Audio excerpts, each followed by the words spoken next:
kita naman po ng mga padjak drivers sa Mayombo, Dagupan City matumal umano dahil sa init ng panahon.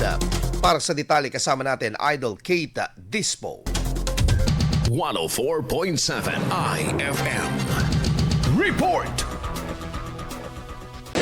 Isang malaking dagok sa ating mga padjak drivers dito sa lungsod ng Dagupan City ang matinding malinsangang panahon na siyang pangunahing nagpapahirap sa kanilang pamamasada.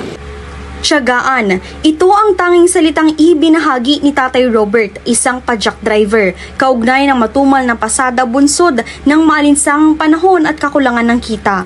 Patuloy ang pamamasada ng mga padjak driver na umaasa sa lakas ng katawan at sikap para kumita. Ani ni Tatay Robert, inaabot ng 1 hanggang 2 oras bago sila makakuha ng pasahero at umaabot lamang sa humigit kumulang 200 pesos ang kita sa isang araw. Ano lang po ma'am, tiyagaan lang po talaga ma'am, ang laban doon, tiyagaan lang po talaga para gusto mong kumita. Ganun. Dagdag pa niya, lalong humihina ang kita dahil sa bakasyon ang mga estudyanteng karaniwan nilang pasahero.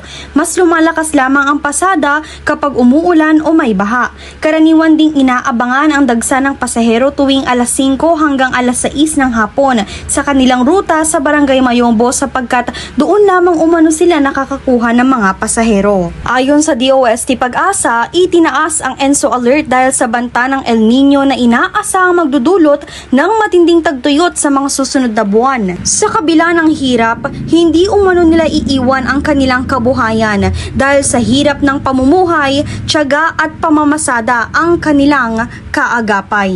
Kasama mo mula dito sa IFM Dagupan, ako po si Idol Kate Dispo, Tatak IFM.